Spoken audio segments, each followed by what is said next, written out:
আসসালামু আলাইকুম ভিউয়ার্স। এখন আমি যাচ্ছি কারওয়ান বাজার মেট্রো রেল স্টেশনে। সেখান থেকে টিকিট কাটবো, টিকিট কেটে যাব উত্তরা মেট্রো রেলে করে। তো মেট্রো রেল সম্পর্কে সকল তথ্য থাকবে আজকের এই ভিডিও।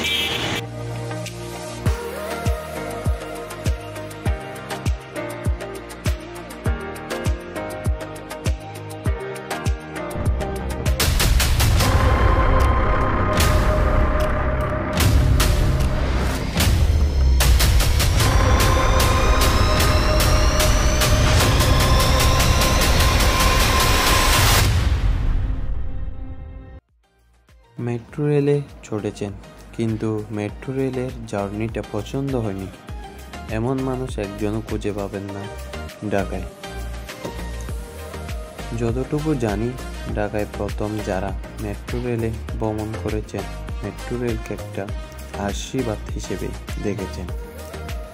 মেট্রোতে চড়ে সময় কি পরিমাণ সেফ হয় সেটা আপনি না চড়লে বুঝতে পারবেন না। মেট্রো রেলের টোটাল স্ট্রাকচার, স্টেশনগুলো থেকে শুরু করে প্রত্যেকটা স্ট্রাকচার এত সুন্দর করে করা হয়েছে, এখন মানুষ মেট্রোতে চড়তে যায় না, বরং জাস্ট দেখতে যায় মেট্রোটা আসলে কত সুন্দর হয়েছে। ঢাকার মেট্রো রেল বলে কথা। তো মেট্রোতে চড়তে হলে প্রথমে আপনাকে যে কোনো একটা স্টেশনে গিয়ে টিকিট কেটে নিতে হবে। আপনি যেখানে যেতে চান, যে গন্তব্যে যেতে চান, যে স্টেশনে যেতে চান, সেই স্টেশনের নাম দিয়ে আপনি নিজে টিকিট কেটে নিতে পারবেন, অথবা লাইনে দাঁড়িয়ে টিকিট কেটে নিতে পারবেন। মেশিনে টিকিট কাটা খুবই সোজা, যে কেউ প্রথমবার দেখলে আমি মনে করি টিকিটটা কেটে নিতে পারবেন। এক্ষেত্রে প্রথমে আপনাকে যেটা করতে হবে, আপনি যদি একজন হন তাহলে একক যাত্রী টিকিট কাটবেন। টিকিটটা অনেকটা দেখতে একটা কার্ডের মতো, বিকজ এই কার্ড পোষ করে আপনি স্টেশন মোড় প্ল্যাটফর্মে যাবেন।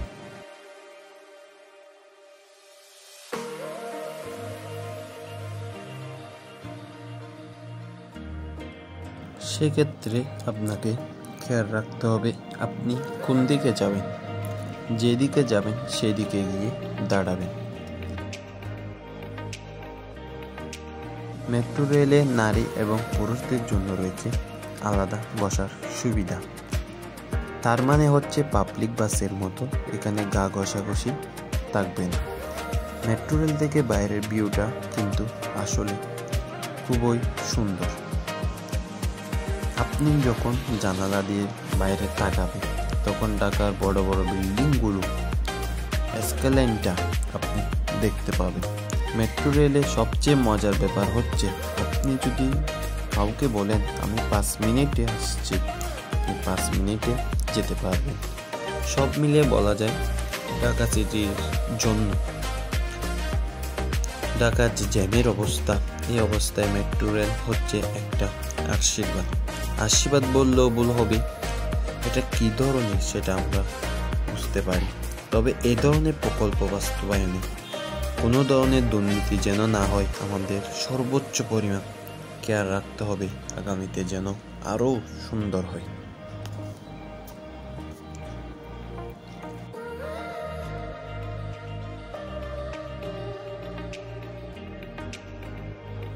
সবাই অনেক অনেক ভালো থাকবেন। আবারও দেখা হবে কোনো একটি নতুন ভিডিওতে। ভিডিওটি যদি ভালো লেগে থাকে তাহলে অবশ্যই চ্যানেলটি সাবস্ক্রাইব করবেন, যেন আমার কোনো ভিডিও মিস না হয়।